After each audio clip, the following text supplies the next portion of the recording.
All right, now we're all set and we can hear loud and clear. All right, yes. All right, we apologize for the technical difficulties, but we made it through.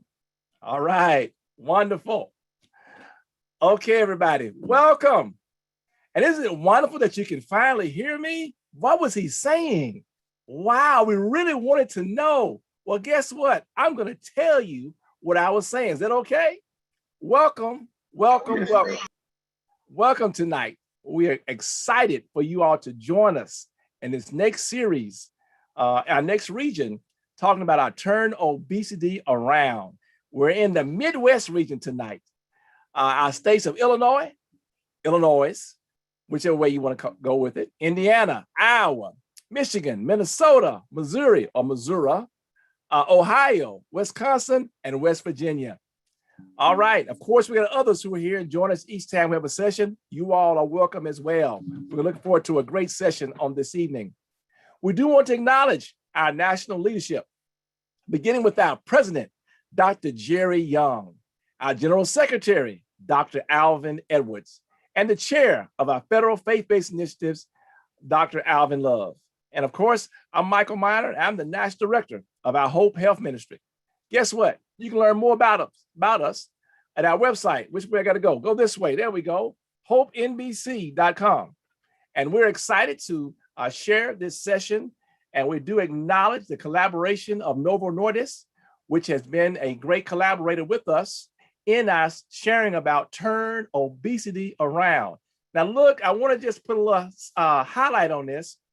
You know, my pastor emeritus would always remind me that we're talking about a 180-degree turn, not a 360-degree turn.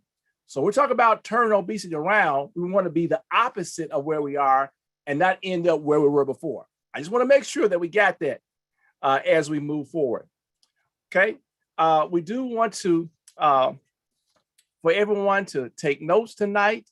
We want you to ask questions. If you're on your phone and everything, you can do *6 when we open up the phones. We want this to be interactive. We want you to ask questions. And we have a great team here that's ready to share information with you. And we're so glad to be able to share with our Midwest regions and others that have joined us on tonight. All right, we were hoping to have when Dr. Boise Kimber, who's the chair of our board of the National Baptist Convention, when he pops on, we'll make sure to him to provide greetings on behalf of our national president. But we are glad to have some of the other regional and state leaders, and we'll acknowledge them as we get towards the end. All right. Again, we want to come and share with you tonight about Turn Obesity Around. We are restreaming. We're restreaming tonight's session on Facebook and on YouTube. So if you want to go to our National Baptist Convention Hope Health Ministry website, Facebook page, then you'll be able to come and share it. And we already see a number of people sharing them tonight. All right, let's introduce tonight our team, our panelists tonight. First up, let me add her to the spotlight. We have Sister Nettie Johnson. And Sister Nettie Johnson is one of our awesome team members. She's an author, a podcaster, a credentialed health educator, and founder of Education for Transformation, a wellness organization that develops and delivers curated education and programming addressing Black health disparities. Science-based, faith-empowered solutions for healthy weight management is Nettie's area of passion and specialty. We're so glad that she's a Robert Wood Johnson Foundation Culture of Health leader. Nettie also holds multiple fitness and health coaching certification. She is a member of the Society for Public Health Education. And of course, she didn't want to forget this, Delta Sigma Theta sorority. Nettie also serves as a health ambassador trainer and the National Physical Fitness Coordinator for the National Baptist Convention Hope Health Ministry. Thank you for being such a wonderful panelist, Sister Nettie. Glad to be here today, Dr. Minor. Look forward to the discussion. All right, excellent. And of course, we're going to add to that tonight. We have Sister Ellen McKnight. We're going to add her spotlight tonight. And we're so thankful for Sister Ellen tonight. I'm telling you, we are in high cotton. Sister Ellen was in a meeting with the mayor. Amen. And she thought it would have just been harm if she didn't make it out tonight to share with you all. So kudos. And let y'all know tonight how much our Hope Health team thinks of you all. Now, Ellen is the principal partner of the Maxine firm. The Maxine firm is a nutrition, public health, and wellness firm. The firm is powered by a network. Notice she's not solo, a network of healthcare professionals whose primary objective is chronic disease prevention in urban and rural communities. Promoting healthy lifestyle changes and providing urban communities with economic development opportunities by way of fresh food access is Ellen's life goal and passion. She is a member of the Baton Rouge Dietetic Association, the Academy of Nutrition and Dietetics, National Organization of Blacks in Dietetics and Nutrition, and a member of Alpha Kappa Alpha sorority. She also serves as the National Nutrition Coordinator for the National Baptist Convention USA Incorporated, Hope Health Ministry, and she's on her way to become a doctor. Amen. Not an MD, but one with a doctor and be credentialed. So happy, glad to have you with us tonight, Ellen. All right.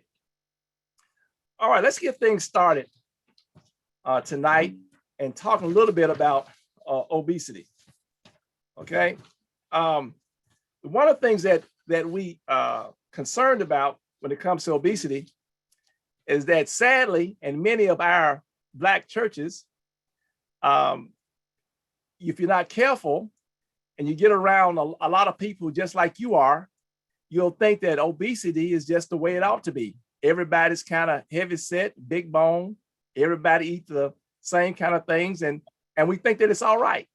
So one of the things that we want to be to do in the Turn Obesity Around is to be able to go and work and let us know that, hey, there is a better way. There is another way. A quick story I always like to share about our church is that when I first got there, everybody was kind of a special size. But as we started working and exercising and changing up on our meals and stuff, things started to change. And I noticed that once everybody started seeing everybody losing weight and getting a little bit better off, everybody wanted to do the same thing. And then with some of the meals, I learned that it wasn't that they didn't want to prepare healthier meals. They didn't think their families would even want to eat the meals. So one of the things that the church fellowship meals provided was that one thing we know, if it's a fellowship meal, is free.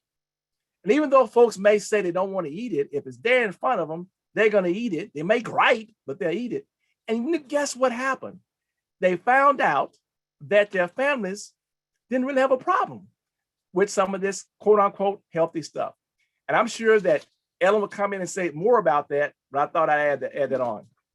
All right. And look, just before we go on and hear from our panelists, I want to introduce the person who's going to be the tag team partner, who's going to take us the rest of the way, say a few things about obesity, and work with our panelists. None other than the person who's the top person in my life. I introduce you tonight to Sister Lottie Miner, who is our project director for our All of Us research program and is going to continue on as your moderator.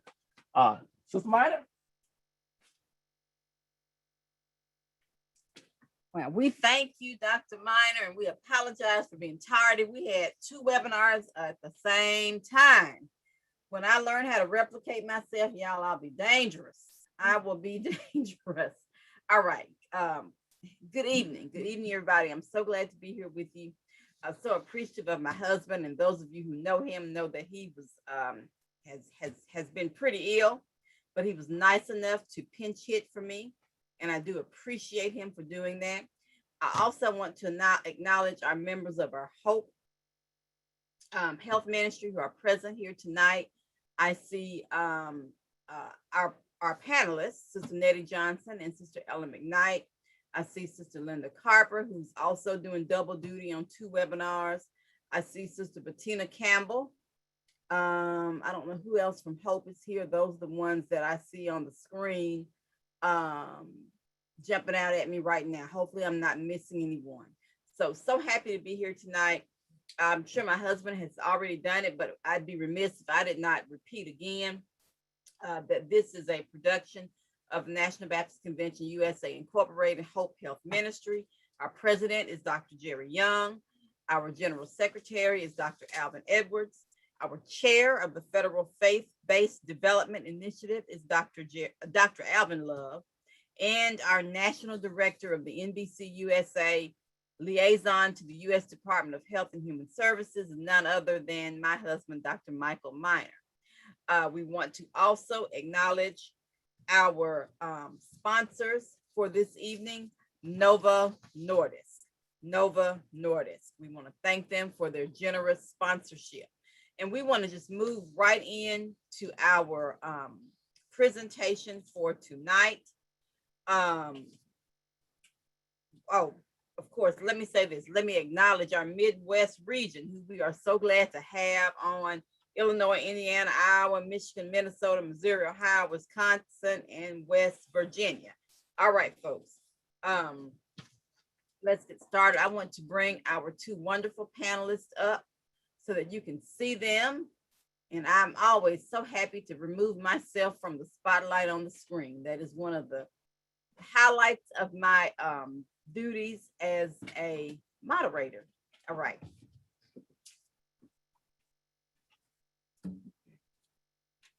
We have Sister Ellen McKnight and Sister Nettie Johnson. And I am looking for my introductions. I am sorry. Okay, he's done that already. He said, my husband is phenomenal, y'all. He said he's already done it.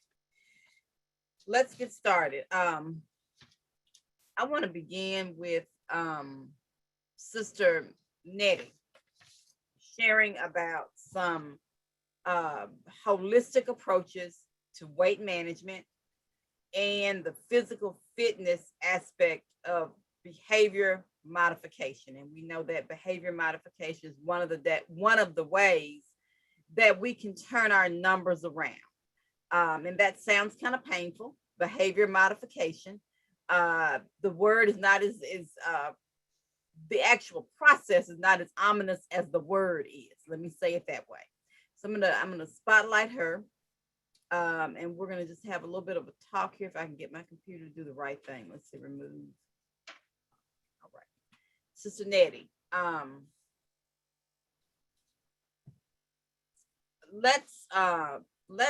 Let's look at 2013. When the Office of Minority Health asked us to conduct a pilot called Turn the Beat Around to test the efficacy of using health ambassadors to affect sustained better individual and communal health. The study took place in several Alabama cities, and the results of the study showed that the intervention was indeed effective. So that started our turnaround efforts. We followed that success with efforts around the Affordable Care Act and also by NIH's All of Us research, which you saw in the background on my screen. So I want Sister Nettie to talk a little bit about ways we can turn obesity around. Well, thank you. Thank you so much, Sister Minor. And thanks everybody for this opportunity. This is a really important topic, and it's one that's very dear to my heart. And it's an important one. When we look at data, across the United States, they estimate that about 69% of adults in this nation are either overweight or obese.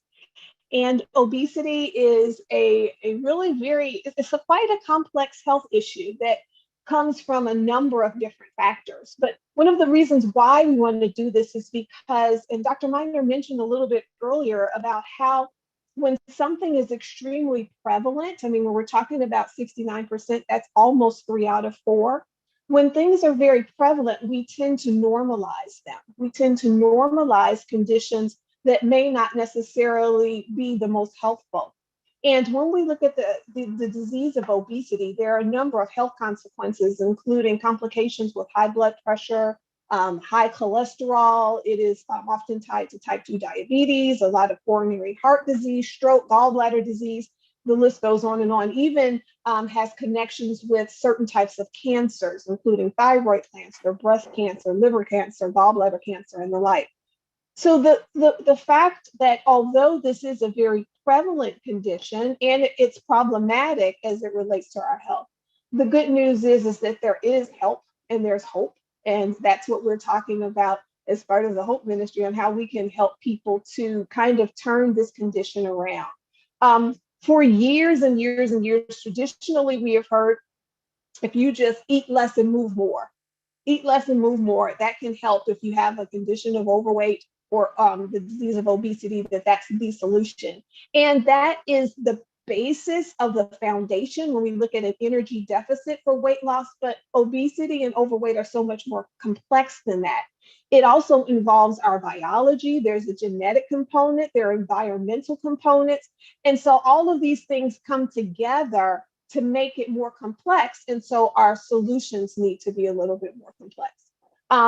I am going to start off with the very basic portion of that about the energy balance part. And then Sister Minor and Sister Ellen, we can kind of take it a little bit into different directions. When we're talking about trying to get into a caloric deficit, that just basically means that we want to make sure that our body is expending more energy than we're taking in and in food. And so one of the most important things that we can do is to make sure that we are active and that we try to up the amount of activity in our lives. In general, we are a pretty sedentary society. And I think that over this past year, when the world got topsy-turvy with the pandemic and many people went in and were sheltering in at home, I think a lot more people, there have been some studies, particularly one through the Fitbit organization, that found that a lot of people tended to be more sedentary. And sedentary behavior is very problematic because we're not expending enough additional calories. But when we add activity back into our lifestyle or increase the amount of activity that we do, it can also have a metabolic effect.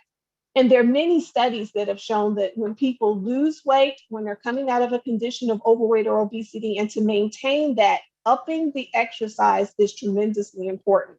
If we can get above the standard recommendations, I've seen in a recent study that came out of Pennington Biomedical Research Center, working with individuals with the condition of obesity. And one of the key factors is that they all upped their activity to more than 175 minutes per week. We're not talking about per day, we're talking about per week. And also when we look at other data-driven or evidence-based statistics, for example, the National Rate Control Registry, I'm a member of that. It is the largest longitudinal study of individuals that have lost a significant amount of weight and been able to keep it off. So it's not just losing weight, it's being able to also maintain that. And some of the commonalities that they found there is that individuals that lose weight and keep it off usually exercise on about an average a day, an hour a day, so 60 minutes per week. So that's a lot more than that 175. So one of the aspects, and Ellen's going to talk about nutrition, and we'll talk about some other interventions as well. But one of the things that I just want to kind of start off with is to consider how much are we moving, actually just moving our body in some kind of a way, because that can definitely help and be an add towards losing weight and maintaining a more healthy weight level for yourself. Wonderful. Thank you. That's something. The energy balance. Wow. Can you share a little bit, Nettie, about your personal story? I know you're passionate for this area of service, and I think your personal story will hit home in talking a little bit about the cost, as you said, the high cost of being overweight and the energy balance. I think that'll drive it home for everybody who's watching. I know every time I hear it, I just it does something to me. So if you'll just share a little bit, I'd appreciate it. Okay, not a problem. I actually, to me, it's a testimony. It shows how God just works all things, and it puts us on different paths. I have been overweight most of my life. I was an overweight child, and it continued for about 3 decades of my life, up and down, up and down. There were a number of members of my family also carried excess weight. Some of us were in the overweight category, and some actually had the disease of obesity as well. But growing up, going back to that statement that was said earlier, it was normalized. We kind of just normalized it. Dr. Miner used the statement, I think he said about, I just was called thick. We just said that we were big boned. And we just accepted that this was normal. We were, even though I'm here in Louisiana, we're talking to the Midwest region. I was born and raised in Chicago, but we had that Southern cooking down. And it was just part of what we felt was normal for us. I didn't really start to have a change in my mindset and to really look at wanting to change things until my father passed away in his sleep when I was 17 years old. I got that call the first day of finals of my sophomore year, and it shook me and my family in ways that, you just never really, it's hard to accept death, especially when it is unexpected.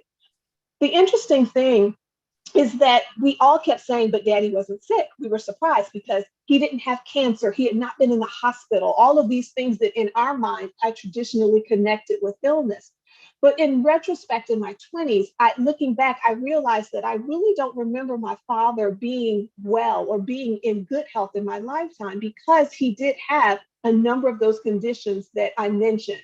He had hypertension, he had cholesterol issues, he had coronary artery disease. He had a number of these things that, again, I had normalized, just like gray hair.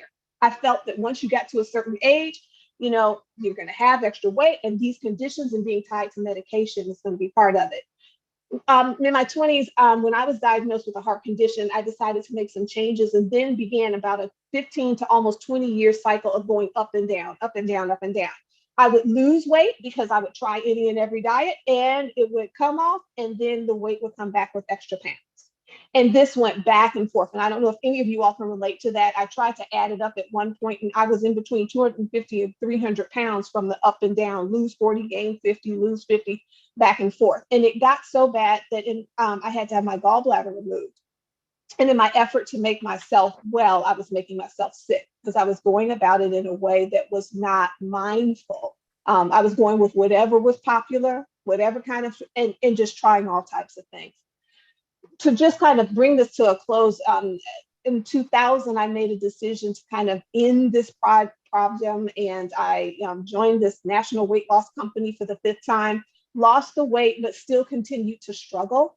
And in a decade, I was not only a member, I worked for that organization, eventually directing operations for the states of Texas and Oklahoma. And I literally got to see thousands upon thousands of people who were having challenges with weight, and supporting and training and just really learning from that. And it wasn't until maybe 6 or 7 years ago when I got to a place where I started to end the struggles. by really making it first a God thing, and really taking it from a diet that I'm going to be on, or a challenge that I'm going to do, or an exercise, these temporary fixes, and really coming up and defining a holistic overall approach of not only how I eat, how much I exercise, finding a fit that worked for my body and settling into that. And for me, the key was making it a God thing, realizing that these acts, this behavior change element, is not something that I was doing for a short period of time, or I was just going to struggle through. It was part of how I honored God through the stewardship of my body, realizing that this body is not my own. It was bought with a price, and it is a temple of the Holy Spirit. Using faith to empower the changes that I allowed to found through scientific and evidence-based discoveries, and finding what worked for me. And so for the past more than 6 years, maybe about 10 years or so, I've been working with other individuals to kind of help them to find their fit. What is it going to take to find a way to turn obesity around, to change that balance, so that we can settle in at a weight that is going to be comfortable and healthy for our body? Wow, thank you. That's phenomenal. That's a touching, as you mentioned, a touching testimony. It's not just a story. It's a testimony of your life, and it's hurtful that it took the loss of your dad for you to recognize it, but it's still a blessing in that you did recognize at a very young age the consequences of obesity. And I think that's a point that all of us have to come to prayerfully, not based upon or predicated upon the death of a loved one. Hopefully we'll learn just by hearing wonderful testimonies like your own about how we can do better in controlling our weight, and that our weight does not have to become a death sentence, that we can turn it around and do better. Tell me why you think so many people who suffer from obesity have a problem losing the weight and keeping it off. I know you already mentioned one, the yo-yo dieting, going with the fads and the trend, but I'm sure there are other ways. Well, there are a ton of factors. Part of it has to do with genetics. Being overweight or having the disease of obesity is highly genetic. There's a very strong genetic factor in there. So there is that biological aspect. Also, when we think about it, our bodies are they're kind of designed to hold on to extra adipose tissue, to extra body fat, as a safety mechanism. Fat is not like the worst thing in the world. I mean, it has a purpose. It is stored energy, right? If we think back to thousands of years ago, before there was refrigeration and all of these ways to preserve food, we really were very much tied to the seasons and to what was going on in agriculture, what was going on in nature. So there were periods where they would have food, and there were periods when they would not. And so the body stores extra energy in the form of adipose tissue. So the body wants to try to hold on to that, right? When you add to that hormonal effects, when we add to that,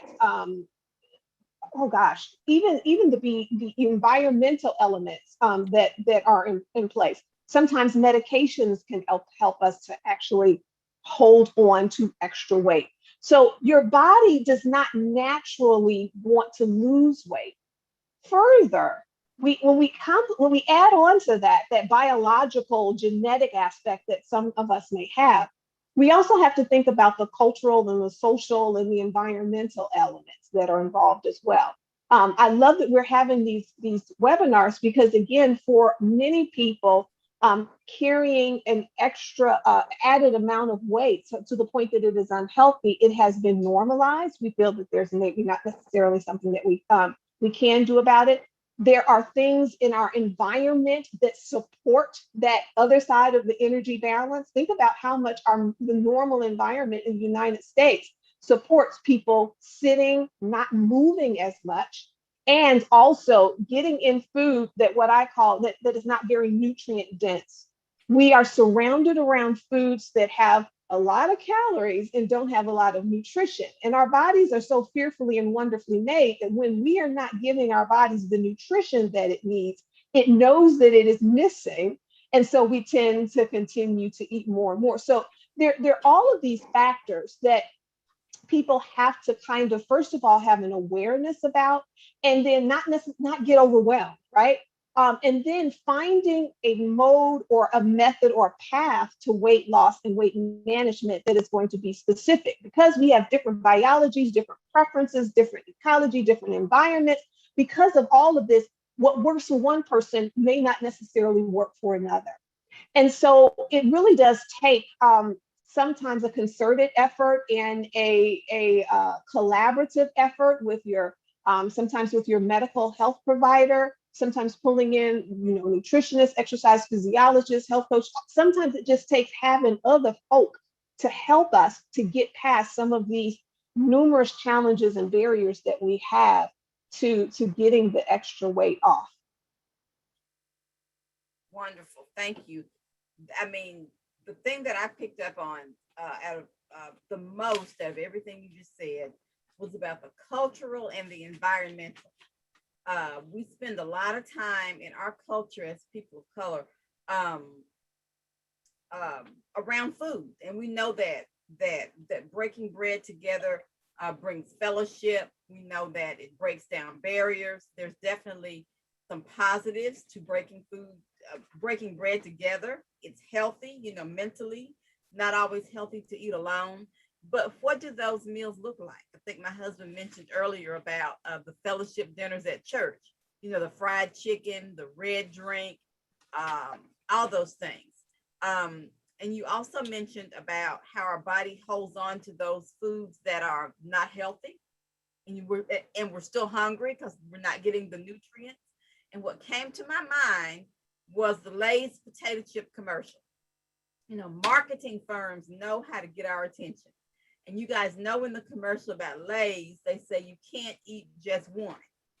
Well, it's not just because they taste good, but it's because it is addictive in a sense, because you really can't eat one because your body is holding on to whatever that chemical is in the processing of that food. So Nettie, that just speaks volumes for us trying to break old habits and really recognizing what the media presents to us in terms of things that we're drawn to that we shouldn't be drawn to.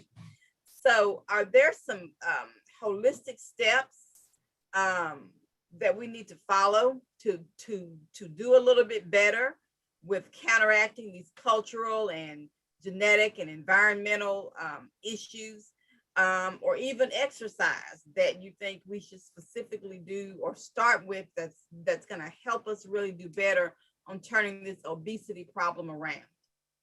Sure. If I could just add one other piece to a point that you just mentioned about the Lay's potato chips and how they say no one can eat just one. There is a resource that was one of the many kind of pivotal moments in changing my mindset. Scripture tells us that we have to renew our mind, right? That we can't necessarily be conformed with what is around us. We have to renew our minds and look at things from a correct perspective. And when we do that, it can really help our behavior to change. And one of the books that really helped me with the perspectives is called Salt, Sugar, Fat, and it is by Michael Moss. The subtitle of that book is How the Food Giants Hooked Us. Again, it's called Salt, Sugar, Fat. In this book, this food researcher, he talked about, and he went into some of these major food manufacturing companies, and many of them have actually a position called a food engineer, where their goal is to actually manipulate the levels of salt, sugar, fat in processed foods to drive cravings. I'm gonna say that again. They actually have people whose entire jobs are to determine what are the levels of salt, sugar, and fat to drive these cravings. And Ellen can still talk a whole lot more about this. So when I read that, it really brought to my mind that I'm like, this battle with weight, it's not just about the weight. I honestly believe that when it has become a stronghold, that keeps us beneath our God-given potential. Because when we are not at our best health, when our health is failing, it hinders other areas of our ability to live and to do the things that God would have us to do. Mind, body, So I think that exactly, which is what we're all about here with hope. And so I really do think that we battle more against flesh, flesh and blood. I think we battle more against the calories, and just there's a whole lot going on here. And I think that one of the key aspects is, again, if we make it a God thing and then take the steps that we need to take and consider those as actual acts of stewardship, ways to honor God with our body. And the steps will be different for different people. To give you an example of how my perspective changed, and this is one that I often share, I can recall most of my life, before I would eat, I would bless my food. And y'all let me know if you bless your food. And if y'all grew up learning this standard, thank you, Lord, for the food I'm about to receive to nourish my body. In the name of Jesus, amen. Sometimes we add extra stuff in there. But when I had that shift, I remember one time I was praying that, and it came very heavy in my spirit to say, I'm asking God to bless the food to nourish me, but I didn't put anything nourishing on my plate. So literally what I started to do was to change my prayer to say, Lord, can you bless my food choices? Now, y'all, that may sound simple and easy, but there have been times when I would be standing in the pantry looking at the kids' cookies and this and that. And when I would say that prayer and mean that prayer, and it would allow me, it would empower me. Sometimes it would convict me to make a different choice. This whole mind, body, spirit thing, when we make things about God, if it means taking our medication, if it means going out to exercise. Growing up, I had exercise-induced asthma. So for real, literally, I thought I was allergic to exercise. I failed gym in high school. That's how much I just didn't do it. But when I began to, again, make those changes and realize that God made our bodies to move, and I found an exercise, and for me, that happened to be walking and running. And I made that time alone with God, not something that I got to do, but it's something that I get to do. And I see it as an act of stewardship. This is an empowering element that I think can help us. So often we jump on challenges, or we just join groups, or we're just trying to muscle it through with willpower or want, but we have to really connect it to a strong why, and then use the empowerment that we have through God to help us to make these changes, whether your changes are food related, exercise related. If you have to add additional helps in, some people may use medication, some people may even have other interventions to help turn obesity around, but we are going to have to live this thing, right? It has to in some way become a part of not just something we're doing temporarily, it's something that we're doing every day. And when we devote that to God, then those changes that we make can be different. It just puts a whole different look, a different feel, a different purpose, a different intent behind it. And very often we don't do this. I'm going to add one other point. Look at how much this stronghold is ingrained, not just in the culture in general, but in the church culture. And I'm going to ask you to just think back to how many times have we been at church events, church fellowships, like Sister Minor mentioned, sometimes even hearing it from the pulpit, where not exercising or eating to the point of gluttony, I'm going to just call a spade, is not called that. It is called a good time or fellowship, or it is laughed about, or it is joked about. It is so common in our common culture, as well as even the church culture, to not take this. It truly it is a disease, and there is help for this disease, but we don't treat it as such because we have, again, I'm going to come back to that. It has been normalized, and it is a stronghold. So when we flip this and just look at it as a condition that can be changed, and that should be changed if it is negatively impacting our health, then it can help us to, again, start to put some action behind the intent in a consistent way so that we can begin to make some of those changes and live those changes. Wow. Wow, that's phenomenal. Thank you. That's, I mean, that's a lot to think about. But then again, it's stuff that we really should acknowledge on a daily basis. what are we consuming? Are we just eating this because the commercial was catchy? You know, I mean, did we purchase this because the the engineer or who helped to create this processed food put the right thing in it to addict us to this salt and this sugar and this fat? And they don't only do it to us as adults. You know, there are many food products that are targeted towards children as well. We find that it used to be during the Saturday morning cartoons that they would run all the commercials for the sugary children's cereal. Yes. And none of those were healthy. None of them. They were pure sugar. All they did was make the child hyper. And many of us grew up on those cereal because our parents simply didn't know that those things were not healthy choices for us. So I think we grew up with the mindset of it's okay to eat these things. And it is okay in moderation. If you can eat a bag of chips once every 2 or 3 weeks and be okay with it, that's one thing. But when it comes to a situation of the disease of obesity, as Sister Nettie has said, that's when we start needing to look at habits, look at how we really view food, and make sure that we are viewing our body as a temple. So thank you, Sister Nettie. That was fabulous, wonderful information. I want to move now for just a moment to talk again about our sponsor, Nova Nordis. This is a production of the National Baptist Convention USA Incorporated. Dr. Jerry Young is our president, and we want to definitely acknowledge our major sponsor, Nova Nordis. Hope that you can see their logo on the screen here. Nova Nordis. We do want to thank them for their sponsorship. Unfortunately, they were unable to have a representative to speak tonight. Those of you who've been with us in previous weeks may have had an opportunity to listen to the wonderful speakers that they have brought on to join our panelists, Sister Nettie and Sister Ellen. But again, Nova Nordis. All right, we want to move to speak about nutrition, and our resident expert for all things nutrition is Sister Ellen McKnight. So Sister Ellen, share with us a little bit about the work that you do.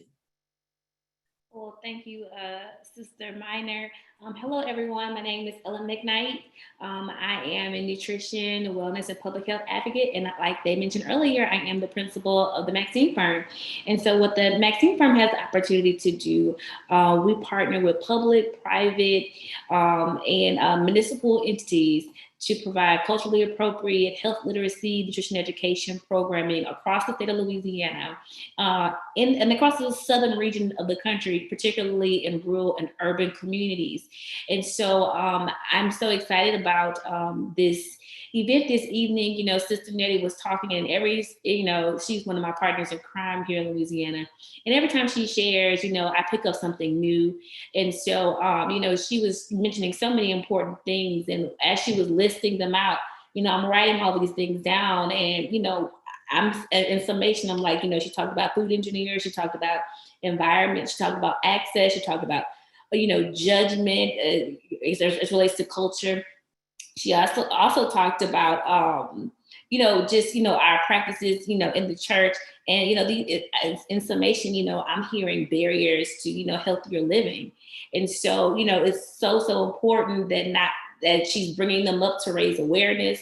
And, as she raises awareness and, webinars like this raises awareness around those barriers to healthier living. Once we raise awareness, acknowledge them, once we know about them, we can then fight them.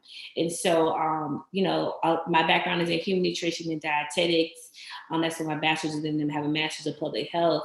And, it's really, really important for me that as we raise awareness, as, we help others to identify these barriers, as Sister Nettie mentioned earlier, we are then equipped with tools and resources, like she mentioned that book. So, check it out, tools and resources to help us eliminate those barriers and, shift cultures around health in our communities, in our families, and individually. So that's who I am, and that's the work I do.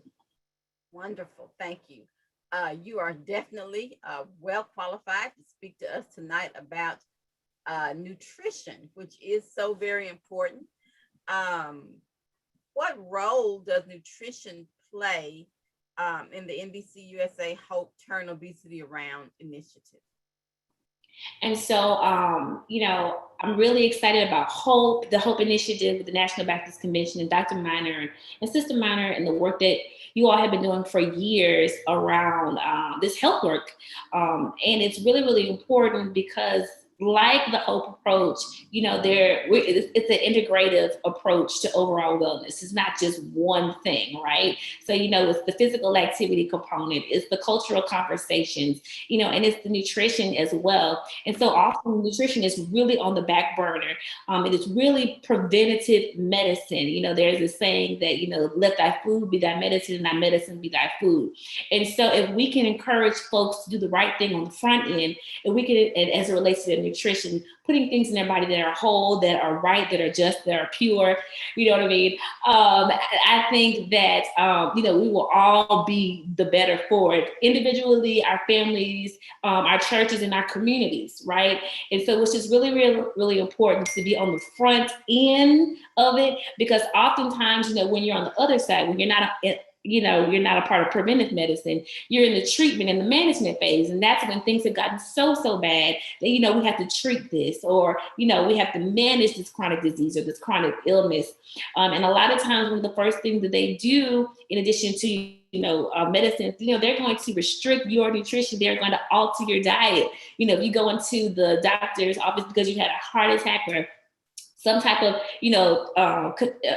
experience related to your heart, one of the first things they do, they put you on a food restriction. They put you on a no salt diet, because what you eat is that crucial at that time to, saving your life.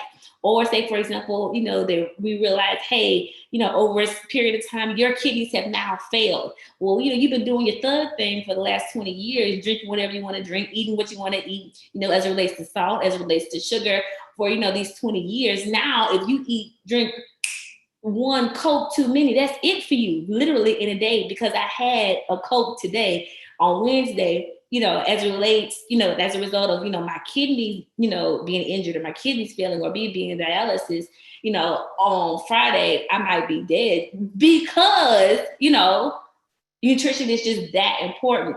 So in summation, nutrition is important to the work that, Turn Obesity Around, National Baptist Convention, and HOPE is doing, because, we really, really want to be on the front end of our health, not on the back end. So prevention is absolutely key. Wonderful. I think I heard you say an ounce of prevention is worth a pound of cure, or something like that. I'm with it. Absolutely. Yes, ma'am. I totally agree. You've talked about the food engineer. I know Sister Nettie mentioned the people that are paid big bucks to manipulate the ingredients of processed foods so that we'll crave them. And you mentioned the same thing. So there's still some mystery around it, though, about why we crave certain things. And it's not always necessarily processed food. It could be something that we may be preparing at home that has a high level of sugar in it, or a high level of salt. So why is it that so many of us are, quote unquote, addicted to the salt and the sugar? And you're on my pew, you're on my row, and on my pew or my chair, as we worship in now. More churches have chairs than pews now. So you're sitting in my lap almost when you talk about an addiction to sugar. So share with us about that addiction, and why it's so prevalent, and what can we do to overcome it? I think that's a great question. And so when you talk about, addictions or obsessions with sugar or even salt, mainly added sugars, there's some research that suggests that, one of the reasons why folks love these two so much is because of the neurotransmitters, particularly dopamine, that is released whenever you consume these things. So, it's like that reward circuit, if you will. And the reward circuit, so when you eat this added sugar, this dopamine is released, these opioids are released, and that kind of parallels with drugs. So this kind of same thing happens when you are taking, I would say street drugs or something like that. So like heroin and things like that. And so when you take those things, those neurotransmitters are released and it gives you a really good feeling. And, you come up on a high and then you come back down, but then you want to feel those things again. And so you just have to be really, really, really careful about the added sugar that you intake, the amount of added sugar you intake. Of course, we want to make certain that, most of the sugar that we intake is natural sugar coming from, our fruits and things like that. But, you want to make certain that everything is in moderation because sugar is sugar. But then also with the salt, our bodies need salt, but a certain amount. So, that's the dopamine, the oxalate, the neurotransmitters. Those are the parallels that we find with the addiction and salt and sugar.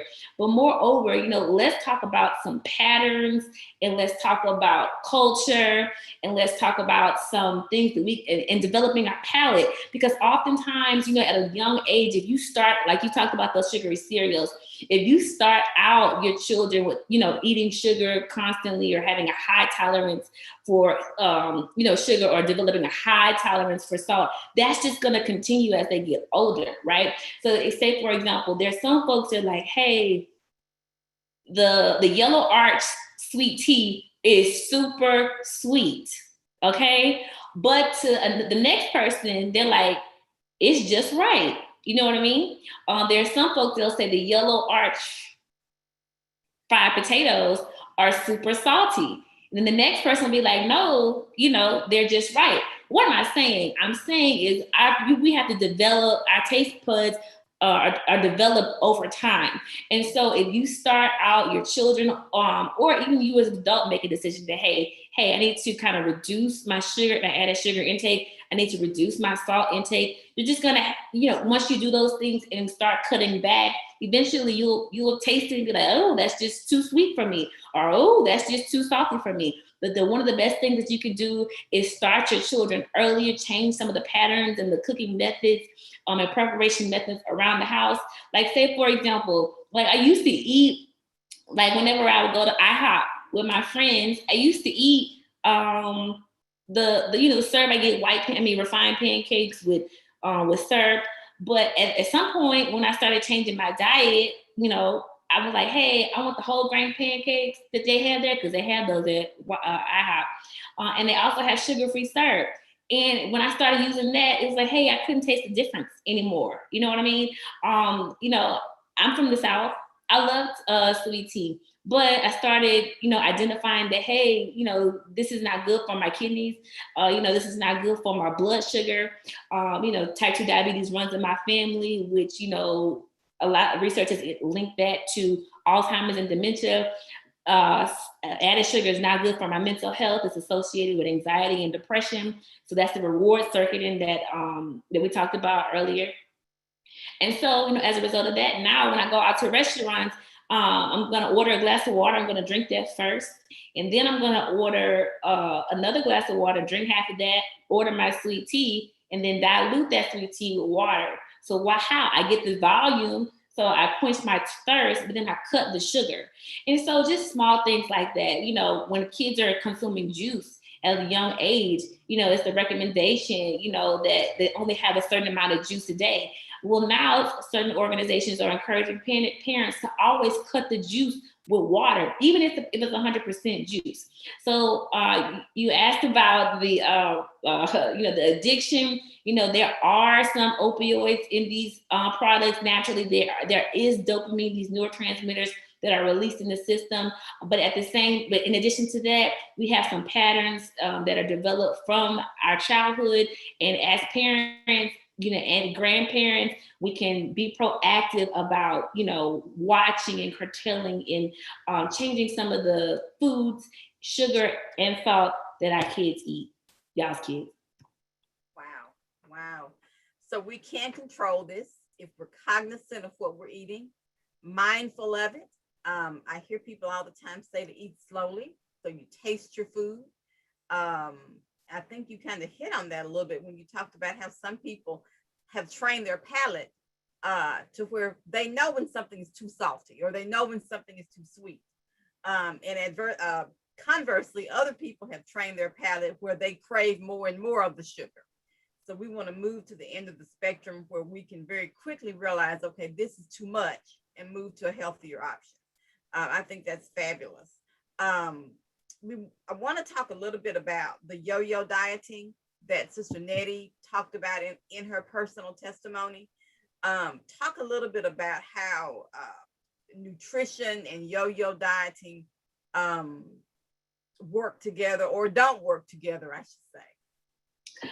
Yeah, so Sister Nettie brought up some really good points about, bad dieting and how, in an effort to be well, putting your body in a constant state of shock because of restricted diets over and over again, can actually cause your body harm over a long term. So, there's nothing new under the sun. So there's like keto diets, there's paleo diets, there's the lemonade diet, Atkins diet.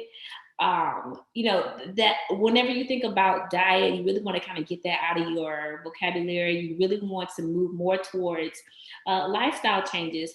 And what lifestyle changes give you the opportunity to do is implement small things throughout your meals, throughout your food intake that contribute to your overall health and contribute to your overall that contributes to overall improved nutrition intake. And so when I talk about substitutions, I'm talking about making changes across the entire My Plate that help benefit you overall and keep you away from chronic diseases. And so on My Plate, there are grains, there are proteins, there are fruit, there are vegetables, and there's dairy. These are the recommendations put forth by the USDA.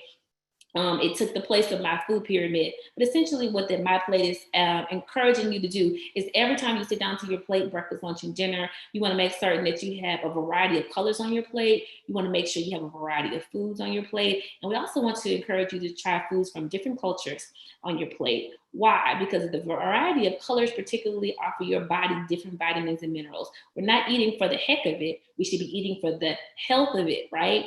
And so if we're eating for the health of it, we want to make certain that we get all of our vitamins, all of our minerals, all of our antioxidants.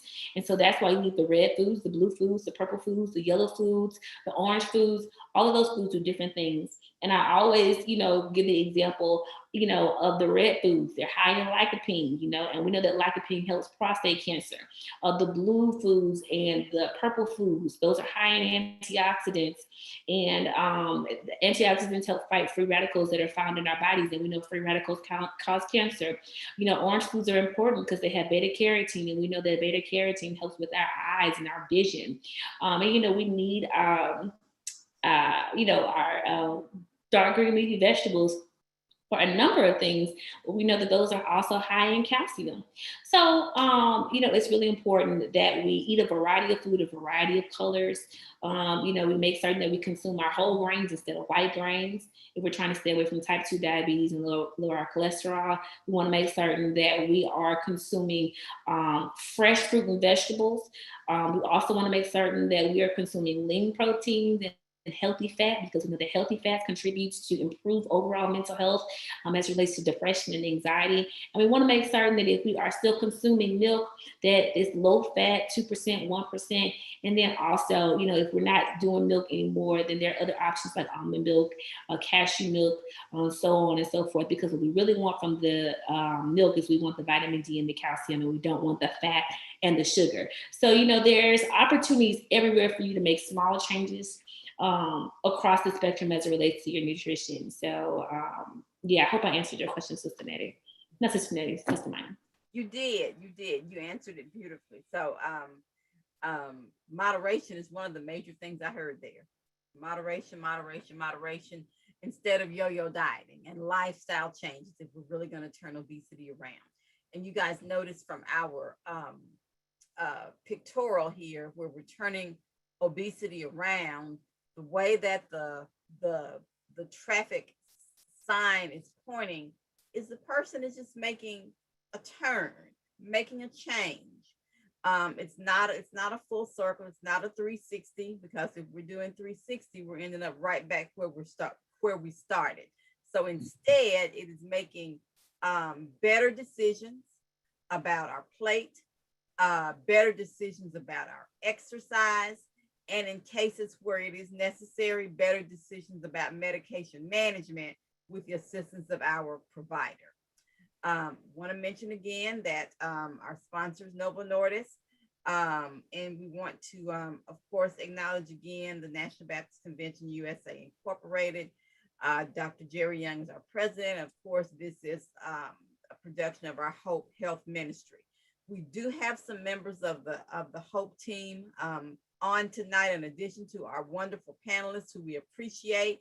Give them some love, everybody. Nettie and Ellen for doing a fabulous job, and we are so thankful and so blessed to have them as part of our team.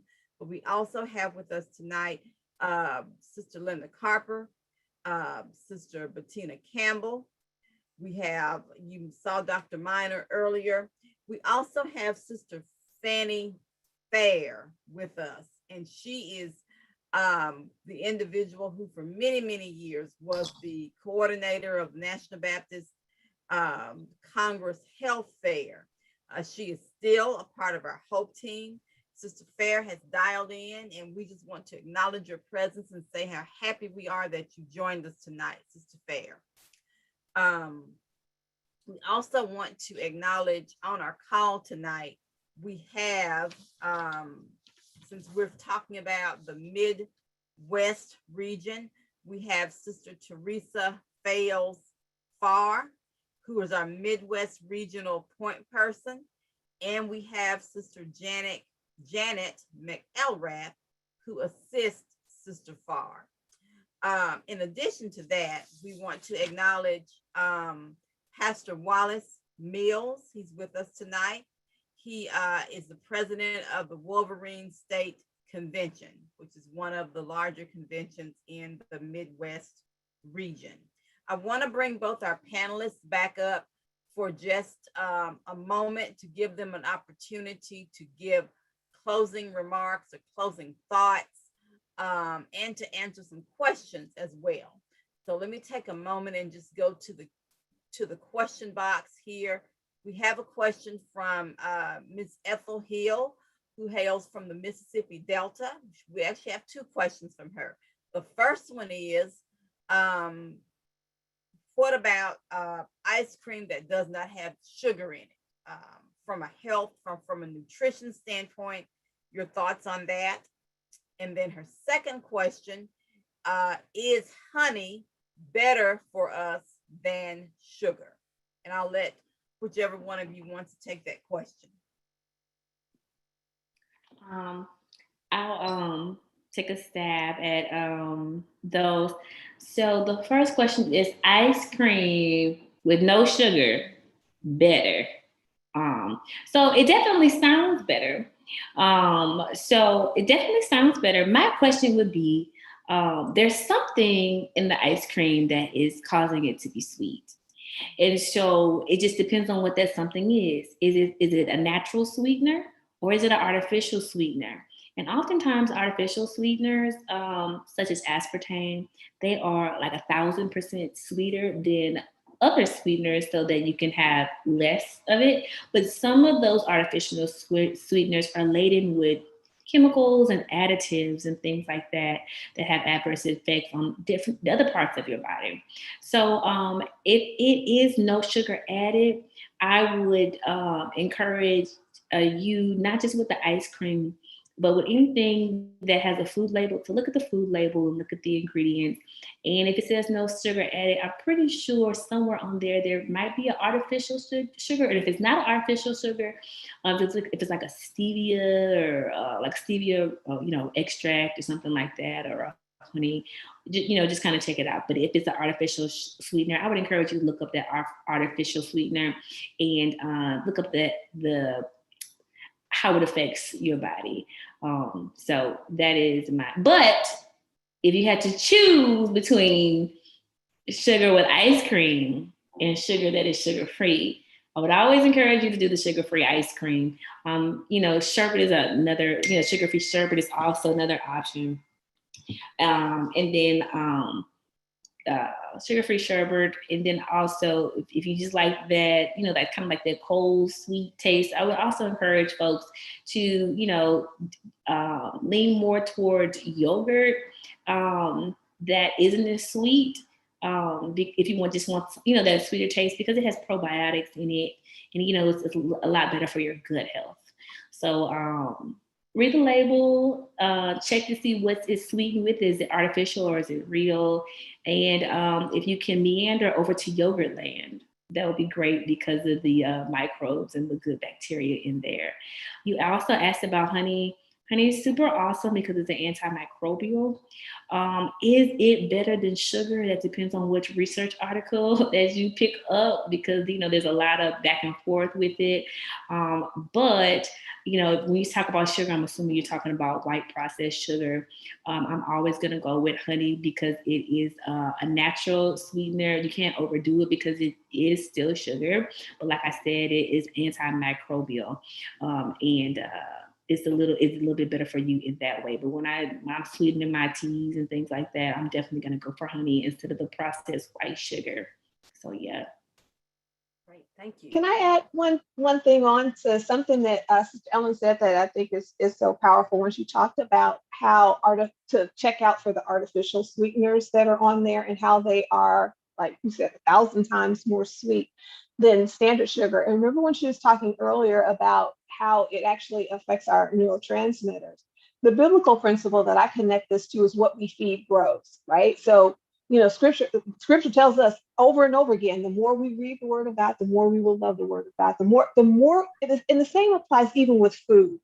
The more we eat sweet foods, the more we will crave sweet foods. And there have actually been studies when people have switched from drinking sodas that have actual refined sugar in them or help us, high fructose corn syrup, and they have gone to some of these artificial sweeteners, that it has not necessarily caused them to lose weight, even though there was a lower caloric, because of how some of these artificial sweeteners drive cravings and impact our system. And I love that you mentioned the yogurt. One other option that I really love is sometimes if you just take frozen bananas, if you take a really ripe banana, cut it up and put it in the freezer and let it get hard. So I actually go to the grocery store and buy them old, and they will give them to you for cheaper. Eating healthy is not always more expensive. So I go get super almost overripe bananas. If you freeze them, and then when you take them out the freezer and let them thaw just a tiny bit and put them in a blender, it will turn into a consistency. I promise you, it will remind you of banana ice cream. And literally all it is frozen bananas. And then sometimes you want to get a little fancy, you can just, put some other fruits in there. You can have strawberry banana ice cream. And literally the ingredients are just those two, because that's a natural sweetener. As Sister Ellen said, we want to go towards more natural. The closer we are to God's hand of provision, the better we are. God made honey, he made bananas, but he didn't make this high fructose corn syrup or this highly refined white sugar.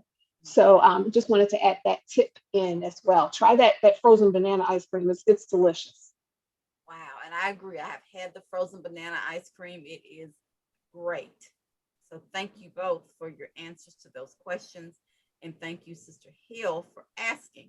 We have another question from Janet McElrath, and her question is, and I believe this question is to everyone, it appears, but I'm going to ask of our panelists. It says, does your church have a health, food, and exercise policy? And she's suggesting that would be a good start from the top to the membership. So that reminds me a little bit of the banning of the fried chicken at the church where my husband serves. So a policy at your church, or I'll take it a step further, how would one implement such a policy? Sister Nettie, go ahead. Oh gosh. Well, I as with most things, it is most effective when it comes from the top. And that's one of the things that Sister Ellen and I were both so impressed about when we first learned about, Dr. Minor banning the fried chicken at his church. It came from the top. Oftentimes when I do interventions, outreach, I guess, and helping church health ministries. Mrs. Dillon, you may agree. A lot of times we may start working with the culinary committee or the individuals that are over certain events, but unless it goes to a higher level, and I love that the question was posed, is there a policy? Like what are the standards? What are we looking for as it relates to types of snacks when we're having vacation Bible school? When we're having, these meals or repasts or that kind of sort of thing, are there certain standards? So it would be wonderful if from the top there was just a set of changes that were put in place. And again, you don't have to change everything all at once. Small changes that are sustainable are far more effective than big things that you only do. That's why I'm kind of not a big challenge person as it relates to activity, because what happens is we'll do it for like the length of that challenge, and as soon as the challenge is over, we're like, "Ooh, I'm glad that's done." If we did something and make these changes more smaller but sustainable, that would make a very big difference. So I love the concept of a policy. And a part of that too is to also kind of think beyond just programs. A lot of times in health ministries that I am a part of, a lot of times we will have programs where we will do certain things. I had a program myself that I called Pew to Pavement, where we encourage people to not just do a 5K, because we started off with 5K, but that was an activity for only a certain period of time. What we did is we changed it to say we're not just training for this walk or just going to do this one walk. The program was changed to say we're trying to help people to develop a discipline of walking or running, and we called it a spiritual physical discipline. The difference with that is that even though the program ended, because we phrased it in that way and we framed it in that way, there were several members that participated that still to this day, I see them post on Facebook that, we're not coming together yet because of pandemic, but they were like, I was out at LSU Lakes and I ran this. And we even had some people who were not walking to complete half and full marathons and are now continuing it because it wasn't a program. It was more of framing it as what is the outcome that we're trying to do. And again, tying it to a spiritual principle, we call it to a spiritual and physical discipline, it kind of helps. So I think those help. Start it from the top and go beyond thinking so program oriented to process, because as it relates to our health, we have to enjoy the journey, y'all. It's not about just losing the weight or trying to get to a certain number, because then what happens? That, again, that goes back to the yo-yo. When we can enjoy the journey, when we can make the process part of something that we're doing and that is regular, then we can see sustainable change. Wonderful. Thank you. Thank you. Last question for tonight is, can either of you recommend programs to educate the membership on healthy eating? And I think a couple of those have already been typed in the chat. Sister Linda Carper and Dr. Minor typed a few of them. But any programs, I think you mentioned a publication or a book earlier, Sister Nettie, particular programs that a church could do as a corporate group to learn more about healthy eating. So you going, Sister Nettie? No, ma'am, you please. So there are a lot of programs and curriculums really that will help churches implement healthier eating practices and nutrition practices across their congregations. So some of them, I always lift this up, but a free resource is always the government. No matter where you live, a lot of times there is a land grant institution in your state. There's an 1890 and an 1862. And so here in Louisiana, our 1890 institution is Southern University, and they have an ag or an extension office. And that extension office has science-based curriculums that are implemented for free to different organizations, schools, churches, that teach healthy eating practices, healthy cooking practices, so on and so forth. The 1862 institution with the 1890, excuse me, with an extension office that goes out into community, they extend themselves to the community, which are their counties, is LSU. So if you are in Mississippi, there's Mississippi State, I believe, but then there's also Alcorn universities. And these institutions have satellite offices across the state in different counties that provide this programming. Myself, I've had the opportunity to implement nutrition education curriculums in faith-based settings. I know Sister Millie does the same thing in faith-based settings with a hybrid model for nutrition and hybrid model for physical activity. And then also with the HOPE initiative, Sister Nettie and Pastor Montgomery have a health ambassador initiative, a curriculum that they have been implementing through HOPE and through the Congress and the convention to kind of equip churches to make healthier decisions. So, doing an asset map internally, what assets do we have inside of the church? What are the organizations that are around the community that serve the church as it relates to healthier eating, healthier lifestyles, primary care, mental health, so on and so forth. So there are a lot of public entities that serve churches as it relates to wellness and nutrition and public health, so on and so forth. Like I said, the extension office in your state is an excellent resource. Because of COVID, you can Zoom anybody into your church at this point. So yeah, you definitely want to look into programs like that. But then also the question that was raised early about the policy, I think that was a great question. The policy that, like I said, banning no fried chicken, an amazing policy since shockwaves across the nation. But there are other things that you can do, like Sister Nettie said, policy changes instead of programs. So, she talked about the kids. So if we're doing Vacation Bible School, I know at my church, we were giving away chips. Well, guess what? At our church, we give our kids baked chips, right? At our church, we don't give our kids candy, after children's church, we give them, fruit, or we give them, nuts or things like that. At our church, we only provide 100% juice. We don't serve red drink. At our church, we make certain that if you're having a repast at our church, we don't want to serve food that will, bring the next funeral along quicker. It just depends on, how you want to frame your policy. And I think it's just it starts with a conversation. You can figure out what the parishioners care about, and you can kind of shape your policy, around that. So it's up to you. Wonderful. And it's not one size fits all. I think one of the things that we talk about in all of our health ambassador training in the Hope Health Ministry is that it's not going to be the same for every church. Banning fried chicken might work beautifully at our church, and it did, but at another church it might not, or that might not be the problem area at every single church.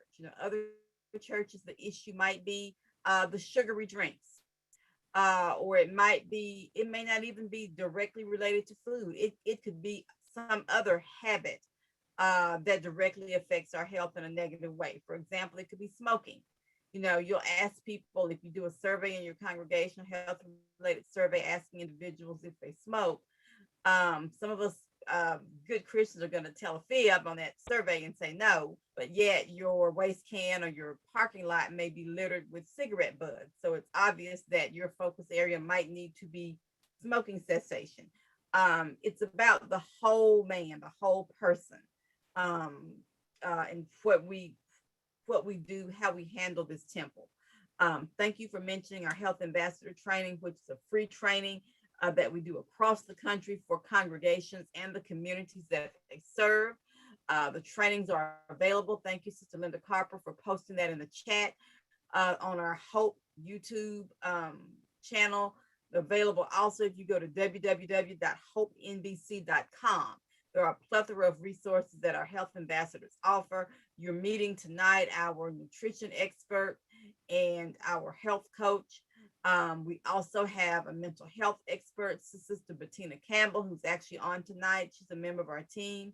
We have Sister Linda Carper, who does our line dancing, our Christian line dancing, and it is focused on helping our seasoned saints stay active. We have many, many others. I won't try to name everybody on our team. But again, the health ambassador training teaches congregations how to implement some of these changes in ways that fit that congregation. Again, not one size fits all. It's going to be your health ministry is going to look as different as each of us looks different. So thank you, ladies, again, for being such wonderful panelists. Thank you for blessing us with your wealth of knowledge.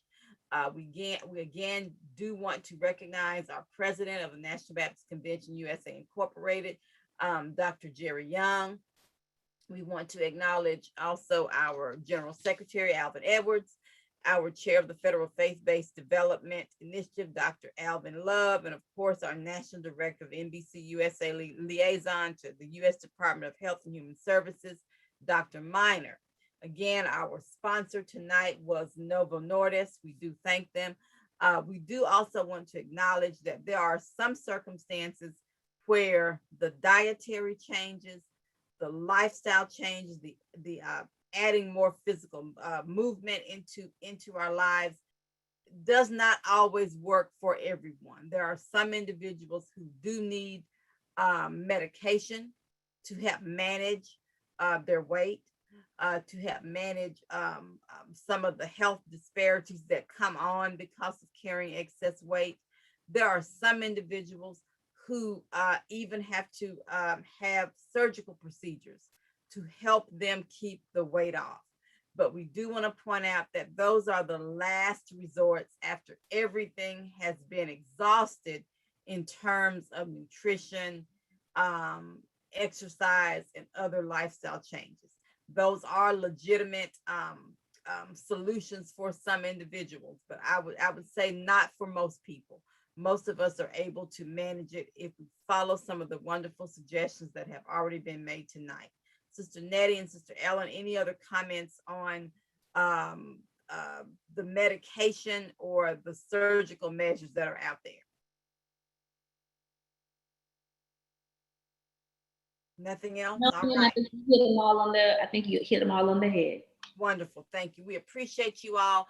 We want to thank all of our participants tonight, whether you are watching us via Facebook, whether you are participating via Zoom, or whether you are watching us on YouTube, and even to those who will watch us in the future on Facebook and on YouTube. We thank you for taking time out to participate in this production of the National Baptist Convention USA Incorporated Hope Health Ministry.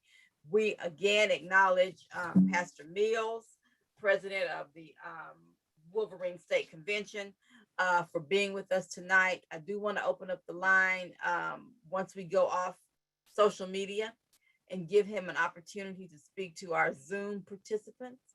We'll also give an opportunity to Sister McElrath and Sister Farr, and of course, Sister Fanny Fair as well. This will end our Facebook and YouTube presentation.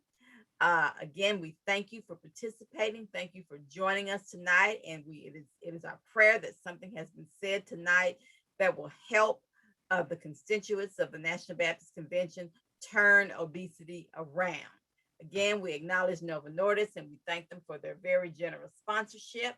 We are signing off on social media. Those of you who are watching us via Zoom, if you'll just hold on.